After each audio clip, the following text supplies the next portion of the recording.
नमस्कार दोस्तों।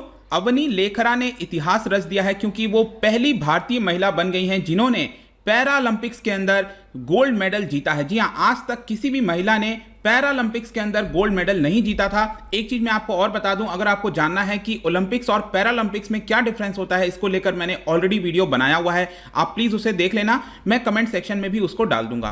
तो यहां पर आप देख सकते हैं, shooter Avani Lekhara becomes first Indian women to win gold at Paralympics. इसके बारे में हम डिटेल से जानेंगे और आई एम श्योर कि आप में से बहुत से लोग क्यूरियस होंगे जानने के लिए कि आखिरकार यहां पर पैरालंपिक्स के अंदर जो शूटिंग होता है वो किस प्रकार से होता है, इसमें नियम कानून क्या होते हैं, वो भी मैं आपको बताने वाला हूं। काफी कुछ जानने को है, चलिए आगे बढ़ते हैं। लेकिन उसके पहले अगर आप यूपीएससी की तैयारी कर रहे हैं, किसी भी एग्जाम की प्रिपरेशन कर रहे हैं, सिंपली आपको हमारे ऐप को डाउनलोड करना है। वहां पर जाकर आपको जितनी भी कोर्सेज हैं बहुत ही कम दाम पर अवेल करा दिए जाते हैं। तो चलिए सबसे पहले हम देखेंगे एग्जैक्टली हुआ क्या है। जो शूटर है अवनी लेखरा, उन्होंने यहां पर मंडे को जो पूरा मैच हुआ था, शूटिंग का इवेंट हुआ था, उसमें यहां पर गोल्ड मेडल जीता। अब देखिएगा, उनकी जो कैटेगरी थी, जिस पर्टिकुलर कैटेगरी में वो जीती हैं, वो आपको ध्यान रखना है, R2 women's 10 metre air rifle standing SH1 event. Don't worry, आपको ये जितनी भी चीजें ना सब कुछ अच्छे से समझ में आ जाएगा, मैं आपको आगे बताऊंगा। लेकिन एक चीज ध्यान रखने वाली है कि जितने भी उसमें एथलीट थे, शूटर्स थे, उसमें सबसे यंग थी अवनी लेखरा।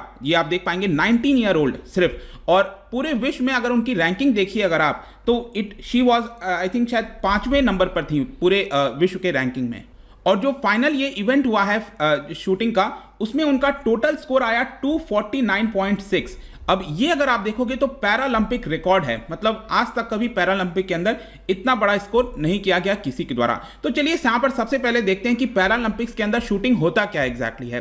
देखिए यहां पर शूटिंग में दो तरह की चीजें होंगी, एक तो राइफल वाला हो गया, दूसरा होता है पिस्टल। तो यहां पर जब हम बात कर रहे हैं कि अवनी लेखरा ने ये जो गोल्ड मेडल जीता है, तो ये राइफल कैटेगरी में जीता है, ध्यान रखिएगा, राइफल वाले में।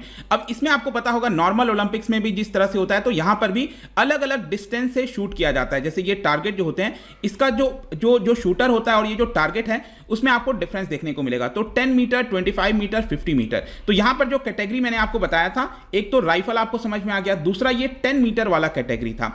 इसके अलावा यहां पर एक और चीज ध्यान रखना है कि इसमें 3 तरह की पोजीशन पर खेले जाते हैं। एक होता है स्टैंडिंग, दूसरा नीलिंग और तीसरा प्रोन पोजीशन। यहां पर आप देख सकते हो, स्टैंडिंग इस तरह से होता है, नीलिंग पोजीशन इस तरह से होता है और प्रोन पोजीशन इस तरह से देखने को मिलेगा। और इसके अंदर भी आपको मेन कैटेगरी, वुमेन कैटेगरी और मिक्स्ड इवेंट, इस तरह के अलग अलग जो है इवेंट में इसको कैटेगराइज किया गया है। एक और चीज मैं आपको बता देता हूं, 2016 से पहले ये जो शूटिंग का इवेंट था, इसको पैरालंपिक्स में बोला जाता था IPC शूटिंग।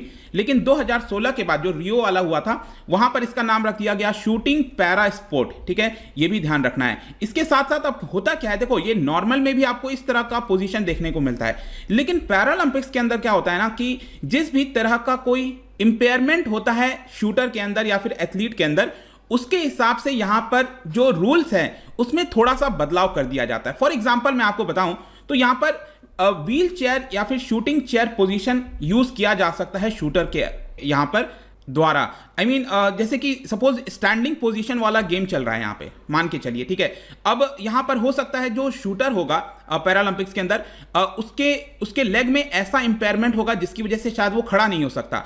तो वहां पर उस इवेंट में क्या होगा, वो जो पर्टिकुलर शूटर है वो व्हील चेयर का इस्तेमाल कर सकता है। आई होप कि आप समझ रहे होगे। देखो एक ही इवेंट के अंदर हो सकता है कि कुछ लोग स्टैंडिंग पोजीशन पर इस तरह से शूट करें और कुछ लोग व्हील चेयर का भी इस्तेमाल कर सकते हैं। डिपेंडिंग अपॉन जो इंपेयरमेंट होगा, जो प्रॉब्लम होगी शूटर के अंदर, उसके हिसाब से रूल्स में बदलाव किए जाते हैं। जैसे कि आप देख सकते हो यहां पर व्हील चेयर पर बैठकर इस तरह का जो सहारा है, एक मतलब जो नॉन शूटिंग आर्म है, वहां पर इस तरह का सहारा भी लिया जा सकता है। इस तरह से चीजें चलती हैं। अभी मैं आपको और बताता हूं एक्चुअली में होता क्या है। अब आप देख सकते हो ये जो टोक्यो ओलंपिक्स चल रहा है, टोक्यो पैरालंपिक्स चल रहा है, इसके अंदर अलग अलग इवेंट्स हैं। आप देख सकते हैं राइफल में इतने अलग अलग कैटेगरीज हैं और पिस्टल में ये कैटेगरी देखने को मिल रही है। तो यहां पर जो अवनी लेखरा हैं, उन्होंने जिस कैटेगरी में जीता है वो है आपका R2 10 metre air rifle standing SH1 women. ठीक है, अब इसको आप समझिए होता क्या है। SH1 राइफल कैटेगरी के अंदर क्या होगा कि जो शूटर होता है वो अपने आर्म से, मतलब कि अपने हाथों से गन को पकड़ सकता है। मतलब उनका जो आर्म है वो अपने आर्म से गन को जो है पकड़ सकते हैं, उसमें कोई प्रॉब्लम नहीं आएगी। मतलब एक सिंगल आर्म से जो है वो पकड़ पाएंगे, उसमें कोई दिक्कत नहीं आएगी। ये आपको समझना है SH1 राइफल कैटेगरी के अंदर। लेकिन उनके में जो इंपेयरमेंट होता है, जो प्रॉब्लम होती है, वो लेग्स के अंदर देखने को मिलती है। ठीक है, अब लेग्स की वजह से क्या होता है कि कुछ लोग हो सकता है कि शायद खड़े होकर भी शूट कर दें, तो कुछ लोगों को यहां पर व्हील चेयर की आवश्यकता पड़ती है। तो एक ही इवेंट के अंदर यहां पर कुछ लोग स्टैंडिंग पोजीशन पर भी शूट करेंगे और कुछ लोग हो सकता है कि यहां पर बैठकर जो है आपका शूट करें। जो अवनी लेखरा है, अगर आपने पिक्चर्स वगैरह देखा होगा तो वो व्हील चेयर पे बैठकर यहां पर शूट कर रही थी। तो ये SH1 राइफल कैटेगरी हो गया जिसमें यहां पर अवनी लेखरा ने गोल्ड मेडल जीता। और वैसे ही होता है SH2 राइफल। इसमें क्या होता है, जो एथलीट होता है, जो शूटर होता है, वो अपने हाथों से उसको नहीं पकड़ सकता, इसकी वजह से उसको स्टैंड का इस्तेमाल करना पड़ता है। तो वो फैसिलिटी यहां पर दी जाती है। आई होप कि अब आप धीरे धीरे चीजों को समझ रहे होंगे कि बेसिकली जो आपका पैरालंपिक्स ओलंपिक्स में डिफरेंस ये है कि एक ही प्रकार के यहां पर गेम्स होते हैं, लेकिन पैरालंपिक्स में थोड़ा सा रूल्स में बदलाव कर दिया जाता है, क्योंकि जो शूटर होता है, जो एथलीट होता है, उसके में कुछ ना कुछ इंपेयरमेंट होती हैं, कुछ दिक्कतें होती हैं, उसके हिसाब से यहां पर चीजों में ढाल दिया जाता है। तो ये होता है आपका जो 10 मीटर मैंने आपको बताया SH1 राइफल कैटेगरी के अंदर, ठीक है। अब यहां पर अब देखोगे तो सबसे पहले क्या होता है, अगेन जिस तरह से नॉर्मल ओलंपिक्स में क्वालिफिकेशन राउंड होता है, तो यहां पर भी क्वालिफिकेशन हुआ था। तो क्वालिफिकेशन में अगर आप देखिए, जो अवनी लेखरा है वो यहां पर 7th नंबर पर रही थी, आप देख सकते हो यहां पर। वैसे तो और भी प्लेयर्स थे, मैंने यहां पर लगाया नहीं है, और भी शूटर्स आपको इसके नीचे भी देखने को मिलेंगे, लेकिन यहां पर 7th नंबर पर थी, जैसा कि देख रहे थे आप। तो कई लोगों के द्वारा आशा चल रही थी कि हाँ, हो सकता है कि और अच्छा परफॉर्मेंस करना पड़ेगा, तभी हमें कोई मेडल आ सकता है। लेकिन जब यहां पर एक्चुअल जो फाइनल इवेंट होता है उसमें आप देखोगे तो अवनी लेखरा नंबर 1 पोजीशन पर रही। अब टोटल उनका स्कोर आप यहां पर देखने को मिलेगा 249। अब बेसिकली इसमें भी क्या होता है ना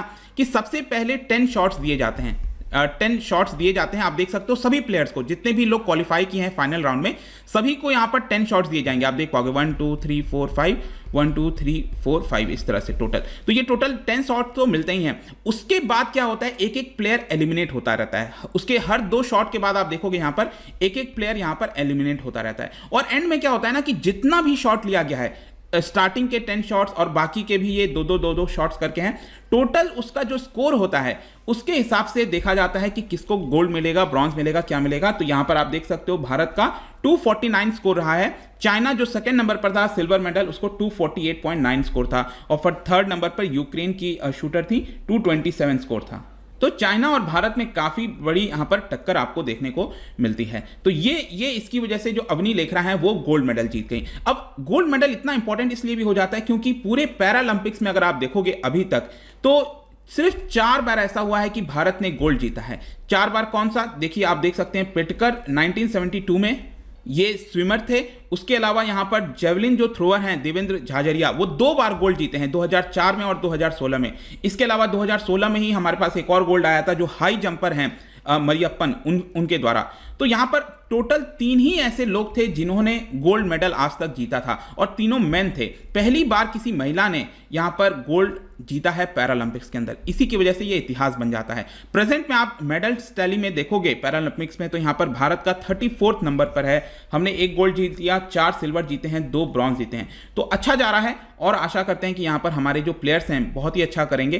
तो ये पूरा वीडियो था दोस्तों, आई होप कि समझ में आया होगा। जाने से पहले एक इंटरेस्टिंग क्वेश्चन, क्योंकि हम पैरालंपिक्स की बात कर रहे हैं जो कि अगेन टोक्यो में ही चल रहा है, तो उसका मैस्कॉट कौन है? पैरालंपिक्स की मैं बात कर रहा हूं। देखो नॉर्मल का तो आई एम श्योर आप सबको पता होगा, मीरा तोवा है, ठीक है। तो क्या ये सेम वही मैस्कॉट है या फिर कोई दूसरा हो सकता है? इसका जो राइट आंसर है आपको पता ही है, मेरे इंस्टाग्राम पर तो मिलेगा ही। वहां पर अगर आप नहीं हो कोई बात नहीं, टेलीग्राम से भी ले सकते हैं इसका सही उत्तर।